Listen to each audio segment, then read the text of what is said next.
Praise the Lord. परमेश्वर आपको आशीष और बरकत दे, आपको और आपकी फैमिली को परमेश्वर आशीष और बरकत दे। आज की नाइट प्रेयर के लिए हम प्रभु का धन्यवाद करते हैं। हालेलुया। आज का मन्ना नाइट का जो खुदा हमें देने जा रहा है, प्रभु का धन्यवाद हो। और सबसे पहले तो मैं आपको आज की जो हमारा मैसेज है और मैसेज के बारे में बताना चाहता हूँ कि हमारा जो मैसेज ये है कि आज बहुत सारे बहन भाई, प्रभु के दास, प्रभु की दासियाँ, प्रभु के बेटे बेटियाँ, बच्चे बुजुर्ग और मसीह में चलते एक बहुत बड़ी समस्या आ रही है। हालेलुया। वैसे तो ये समस्या तो पूरी दुनिया के अंदर है, पर ख़ास हम अपने बहन भाइयों के लिए बात करते हैं कि मसीह में चलते बहुत बड़ी समस्या जो हमें, जब हम लोगों के घर विजिट करते हैं, जहाँ हमारे पास लोग आते हैं और अपनी समस्या दिखाते हैं, बताते हैं, तो सबसे बड़ी समस्या ये आ रही है।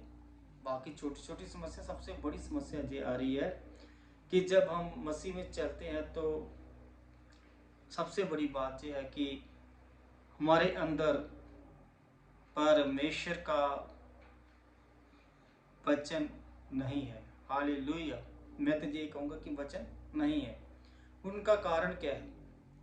क्योंकि बाइबल बताती है हमें कि परमेश्वर ने जगत से ऐसा प्रेम रखा कि उसने अपना एक लौता बेटा बख्श दिया या दे दिया, हम ये कह सकते हैं। हालेलुया। मेरे अजीजों, परमेश्वर ने तो अपना बेटा दे दिया सिर्फ एक प्रेम की खातिर। उन्होंने अपना प्रेम प्रकट किया, और जैसे कि खुदा ने यीशु मसीह हमारे पापों की खातिर क्रूस पर गए और कंडिया दास पहनाया, हाथा पैरे किल टकवाले और पसरी च नेजा मारे गया, उस सारा कुछ साड़ी खातिर असं विश्वास करते हैं प्रभु दे कोल जदों आने कि जो कुछ यीशु मसीह ने सहन किया वो साड़ी खातिर किया। क्यों किया? क्योंकि परमेश्वर चाहता नहीं सी ਉਹਦੇ बनाए हुए लोग ਜਿਹੜੇ ਆ ਉਹ नरक ਵਿੱਚ ਜਾਣ। परमेश्वर चाहता सी कि ਉਹਦੇ बेटे बेटियां ਜਿਹੜੇ है वो स्वर्ग ਵਿੱਚ ਜਾਣ, और परमेश्वर की दी हुई बाणी, परमेश्वर के दिए हुए वचनों के ऊपर चल सकें। हालेलुया। तो इसीलिए मेरे प्रभु ने हमसे इतना प्रेम किया कि हमें बचाने की खातिर उसने अपने आप को कुर्बान कर दिया। हालेलुया। मेरे अजीजों, परमेश्वर ने तो कुर्बान कर दिया हमें बचाने के लिए, और हम बच गए। तौबा की, अपने पापों से पश्चाताप किया और प्रभु के पास आए। हालेलुया। और प्रभु के पास आकर भी हमें वो शांति नहीं मिली, बहुत सारे बहन भाइयों को। हालेलुया। उनका कारण ये है कि आज मसीह में चलते बहन भाई जब तौबा कर लेते हैं, बपतिस्मा पा लिया, तो हम पुरानी जिंदगी को छोड़कर नई सृष्टि में आ जाते हैं। हालेलुया। जब हम नई सृष्टि में आ जाते हैं तो पुरानी और नई सृष्टि का अंतर क्या था? जो पुरानी सृष्टि थी कि वही गुस्सा, बैर विरोध, गाली गलौज, जो संसारिक काम है वो सारे उसमें पुरानी जिंदगी में आ जाते हैं। जब हम नई जिंदगी पा लेते हैं, तौबा कर लेते हैं, बपतिस्मा पा लिया, प्रभु को ग्रहण कर लिया, अपना मुक्तिदाता मान लिया, फिर उस टाइम पे हमारी जीवन में चेंजिंग आती है कि हमारे अंदर सब कुछ नया, परमेश्वर उस टाइम पे हमारे अंदर सारा कुछ नया कर देता है। हालेलुया। हमें अंदर बाहर से धोकर हमें नया कर देता है। और जब नया कर देता है, इसलिए परमेश्वर हमें नया करता है कि ताकि हम अंदर बाहर से साफ हो जाए। और परमेश्वर के जब पवित्र वचन है, परमेश्वर का जो वचन है बहुत ज़्यादा पवित्र होता है, और परमेश्वर ये चाहता था कि उसके जो लोग हैं वो पवित्र हों, इसीलिए वो परमेश्वर के वचन को ले सकते हैं। हालेलुया। तो मेरे अजीज, जब हम प्रभु के पास आ गए, हम सारे काम करने लगे, चर्च जाने लगे, आराधना करने लगे, प्रार्थना करने लगे, परमेश्वर के वचनों को पढ़ने लगे, और परमेश्वर के लोगों से संगति करने लगे, सब कुछ चेंज हो गया। सब कुछ चेंज होने के बावजूद भी मेरे अजीजों, धीरे धीरे धीरे चेंज होने के बाद भी हम जैसे नए नए प्रभु में आते हैं तो बहुत विश्वास बनता है हमारा, और हम नए लोगों को देखते हैं तो हमारे अंदर भी उनको देख के बहुत विश्वास बढ़ जाता है। धीरे धीरे धीरे वो हमारा विश्वास जो है वो कम होने लगता है, चाहे किसी कर्जे के कारण, या किसी बीमारी के कारण, या किसी दुख के कारण हम कहीं ना कहीं धीरे धीरे धीरे परमेश्वर से दूर जाने लगते हैं। और होता क्या है, जब हमने ग्रहण कर लिया परमेश्वर को, तौबा कर ली, मन फिरा लिया, तो फिर विश्वास करना चाहिए कि परमेश्वर अब जैसे भी हमें रखे, हमें रहना चाहिए। सबसे बड़ी बात तो ये, कुछ भी हो जाए, चाहे परमेश्वर का वचन तो हमें ये सिखाता है कि तू उस मनुष्य से ना डर जो तेरे प्राण का घात कर सकता है, तो उससे डर जो तेरी आत्मा का घात कर सकता है। हालेलुया। कि तेरी आत्मा का घात ना कोई करे, प्राण का, शरीर का करता है तो कोई कर ले। हालेलुया।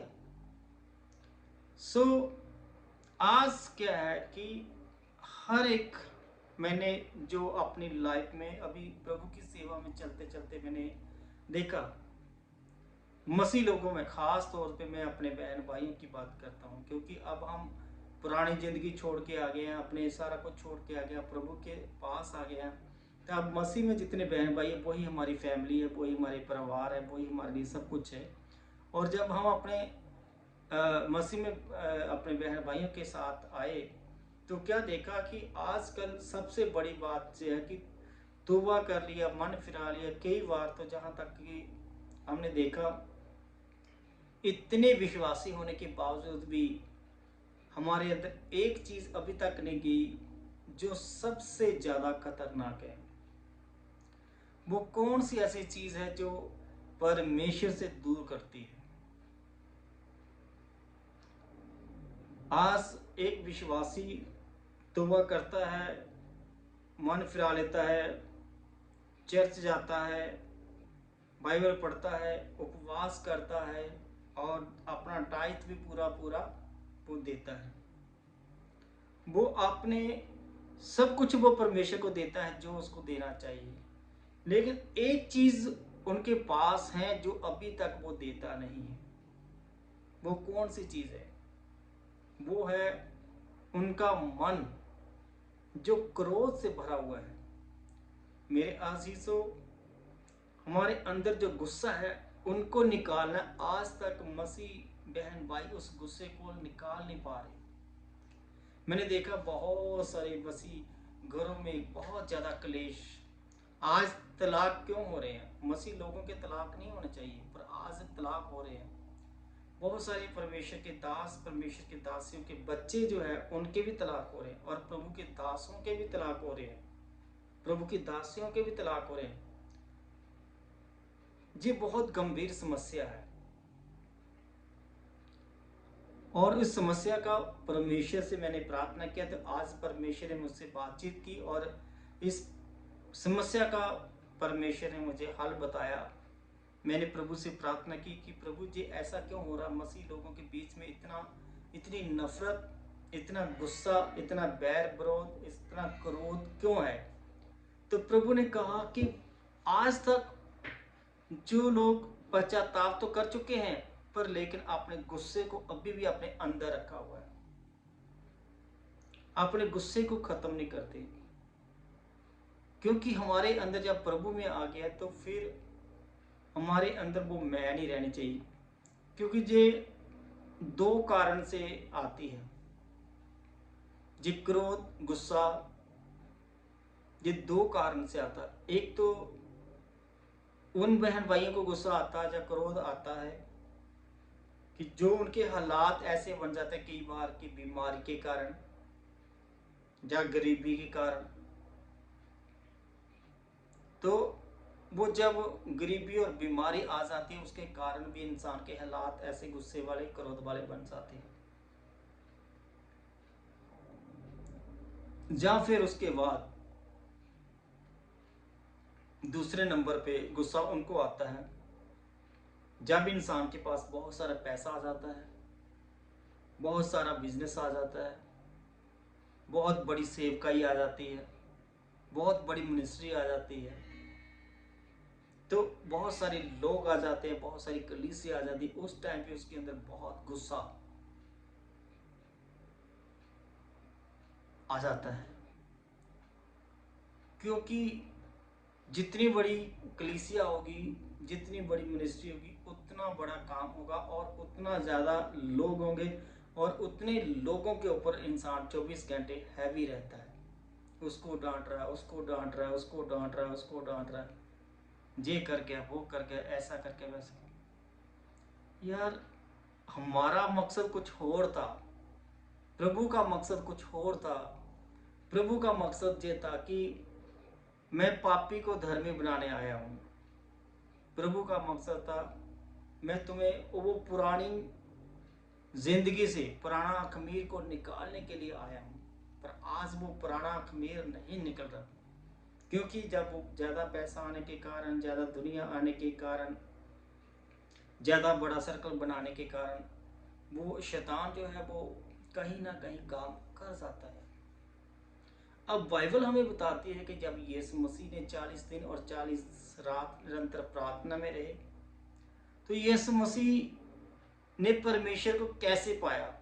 जो मेरा अपना विचार है, जो खुदा ने मेरे मन में डाला, जो मुझे खुदा ने बताया कि यीशु मसीह 40 दिन और 40 रात इस संसारिक दुनिया से थोड़े निकल के हट के वो बाहर गए, क्योंकि ये संसारिक लोग इंसान को कभी सिमरन नहीं करने देंगे। वो चिंता को छोड़ के दुनिया के बीच में, और प्रभु अपने उस परमेश्वर के मार्ग पर चल गए। जब वो मार्ग पर चलने लगे तो शैतान उनके पीछे चढ़ गया।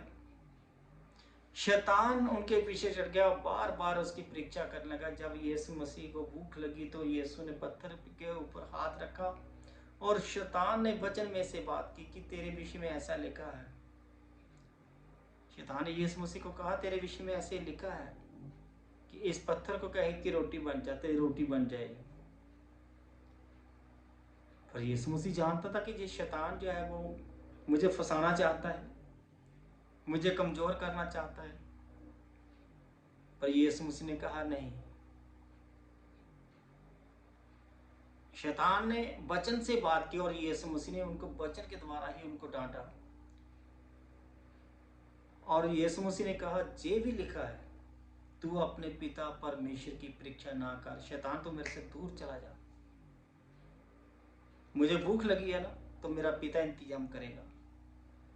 मैं तेरे कहने पर इस पत्थर को क्यों कहूं कि ये रोटी बन जाए। तू निकल, आउट, गेट आउट। शैतान को भगा दिया। फिर शैतान जो है यीशु मसीह को ऊंचे स्थान पर ले गया, बिल्डिंग के ऊपर खड़ा कर दिया, कंगूरे के ऊपर। कहता है कि तेरे विषय में ऐसे भी लिखा है कि तू ऊपर से छलांग नीचे मार, 7 से नीचे गिर, और तेरे विषय में ऐसा लिखा है कि वो अपने दूतों को भेजेगा कि तुझे हाथों हाथ उठा लेगा। फिर शैतान ने यीशु मसीह को वचन के द्वारा परीक्षा की, और जब यीशु मसीह ने फिर उसकी बात नहीं मानी, फिर वो तीसरी बार वो ये कहने लगा कि आप केवल मुझे प्रणाम करो और जिस दुनिया का सारा धन दौलत प्रॉपर्टी जो कुछ भी दुनिया के अंदर है, ये सारा कुछ मैं तुझे दे दूंगा। हालेलुया। खाली तू मुझे प्रणाम कर। मेरे अजीज हो, यीशु मसीह ने कहा कि तेरे पास जो अधिकार है ना, जो तू मुझे देना चाहता है, तेरे पास सोना चांदी पैसा रुपया है, तू इस अधिकार को देना चाहता है मुझे। पर कहता है कि मेरे पास धरती और स्वर्ग की कुंजियां हैं जो तेरे पास नहीं है। मुझे तो पिता ने भेजा है कि मैं इस पृथ्वी के ऊपर अपने लोगों को बचाऊं, अपने लोगों को समझाऊं, मैं तो अपने लोगों को बचाने के लिए आया हूँ, शैतान तू मेरे से दूर चला जा। उसने कहा तो मुझे प्रणाम कर। देखो कैसा लालच दिया उसने कि तू मुझे प्रणाम कर और मैं दुनिया की सारी सुविधा तुझे दूंगा। तो मेरे प्रियो, यीशु मसीह ने शैतान को भगाया। पर आज हम सब क्या कर रहे हैं? आज हम सब वो ही शैतान जो यीशु मसीह को गुमराह करता था, आज बहुत सारे लोगों को गुमराह कर रहा है इसी बात पे। हर कोई कह रहा है कि मेरे पास बहुत पैसा हो, पैसा हो, पैसा हो। वो धन के पीछे भागे जा रहे हैं, और धन जो है वो क्रोध करता है। और आप सब देख रहे हो कि आजकल सोशल मीडिया के ऊपर बहुत सारा क्रोध चल रहा है, बहुत सारा गुस्सा चल रहा है, एक दूसरे के ऊपर हैवी, एक दूसरे के ऊपर बैर विरोध। इसका मतलब वो पुराना अखमीर अभी तक निकला ही नहीं अंदर से, जो परमेश्वर से जुदा करता है।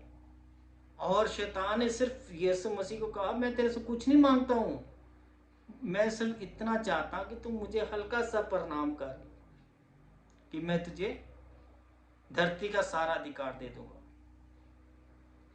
क्योंकि उसका कारण क्या था? जो शैतान था, जिसको हम शैतान कहते हैं, वो जानता है मनुष्य की कमजोरी को, कि मनुष्य की कमजोरी क्या है। क्योंकि स्वर्ग जाने के लिए धन नहीं चाहिए, स्वर्ग जाने के लिए सिमरन चाहिए, स्वर्ग जाने के लिए शांति चाहिए, स्वर्ग जाने के लिए निम्रता चाहिए, स्वर्ग जाने के लिए प्रेम चाहिए, स्वर्ग जाने के लिए अपने को शांति चाहिए। क्योंकि कुछ भी सिमरन के सिवाय साथ नहीं जाएगा। ये धरती की चीजें धरती पे रह जाएगी, और समय बिल्कुल नजदीक आ चुका है कि हमारे खुदावन यीशु मसीह बहुत जल्द इस धरती के ऊपर न्याय करने आ रहे हैं। हालेलुया। और अगर हमने न्याय पाना है तो परमेश्वर के पास आना है, और अपने क्रोध के ऊपर, अपने ऊपर, अपने बहन भाइयों के क्रोध के ऊपर, अपनी फैमिली के ऊपर, आप क्रोध के ऊपर, ये जो क्रोध है, जो शैतान है, अगर आप शैतान के ऊपर जयवंत पाना चाहते हैं तो आज से इस वीडियो को देखकर प्रभु के दास के होठों से निकले वचनों को सुनकर अपने क्रोध के ऊपर कंट्रोल कीजिए, और अपने बच्चों के क्रोध के ऊपर भी कंट्रोल कीजिए, और कलीसिया के ऊपर भी क्रोध की जो है मैसेज देना, ताकि मसीह में सबसे बड़ी शिक्षा यही है कि क्रोध के ऊपर शांत रखोगे तो आपको परमेश्वर की आशीष मिलेगी। तभी आप बाइबल जो है इसकी ब्लेसिंग मिल सकती है, तभी प्रार्थना की ब्लेसिंग मिल सकती है, तभी हम आगे बढ़ सकते हैं। और जे क्रोध के कारण देखो कैसे शैतान लोगों के तलाक करा रहा है, लोगों के घर में झगड़े करवा रहा है, लोगों के घर में परेशानियां आ रही हैं, लोगों के घर में गरीबी आ रही है, लोगों के ये सारी बीमारियों की जड़ जो है जितनी भी है वो सारा क्रोध है। आज आप फैसला कीजिए कि आज के बाद मैं क्रोध नहीं करूंगी, नहीं करूंगा। तब मैं आप सबके लिए दुआ करना चाहता हूँ। आइए आंखों को बंद करें और मैं आपके लिए प्रार्थना करूँ। महान पिता परमेश्वर, मैं प्रार्थना करता हूँ खुदा तेरे बेटे बेटियों के लिए, खुदा तेरे दास दासियों के लिए, खुदा जितने भी तेरे बच्चे हैं, खुदा तेरे दास दासियों, तेरे लोग हैं प्रभु, इनको अपनी शांति, तेरा वचन कहता है कि मैं तुझे अपनी शांति दूं। हाँ पिता, तू अपनी शांति दे, ताकि ये क्रोध वाला आत्मा प्रभु तेरे लोगों से दूर चला जाए, जो लोगों को गुमराह करके लोगों के घर को खराब कर रहा है, लोगों के बच्चों को खराब कर रहा है। यीशु मसीह के नाम पे मैं डांटता हूँ, ताकि तेरे लोग आजाद हो जाए। तेरा सिमरन कर और तेरी महिमा कर, तेरे नाम को ऊंचा कर, सिर्फ प्रेम के साथ, सच्चाई के साथ, वचन के साथ, आराधना के साथ, रूह के साथ, मसीह के साथ प्रभु जी तेरे नाम को आगे लेकर चले, और तेरे नाम में खुदावन आगे खुदा धरती से लेकर स्वर्ग तक तेरा नाम जाए प्रभु। सचमुच तो अपने लोगों को आज की रात बरकत दे, और मैं विश्वास करता हूँ कि बहुत सारे लोग इस वीडियो को देख के प्रभु इस प्रार्थना को सुनकर जयवंत पाएंगे, शैतान के ऊपर शैतान को प्रभु जी मार गिराएंगे। और प्रभु मैं विश्वास करता हूँ आने वाले समय में खुदा बाप तेरे लोगों की गवाही आएगी प्रभु यीशु, और इस वचन के द्वारा बहुत सारे लोगों के घर में शांति आ जाएगी, आशीष और बरकत आएगी यीशु मसीह के नाम में। आमीन। God bless you. परमेश्वर आपको आशीष दे। धन्यवाद यीशु।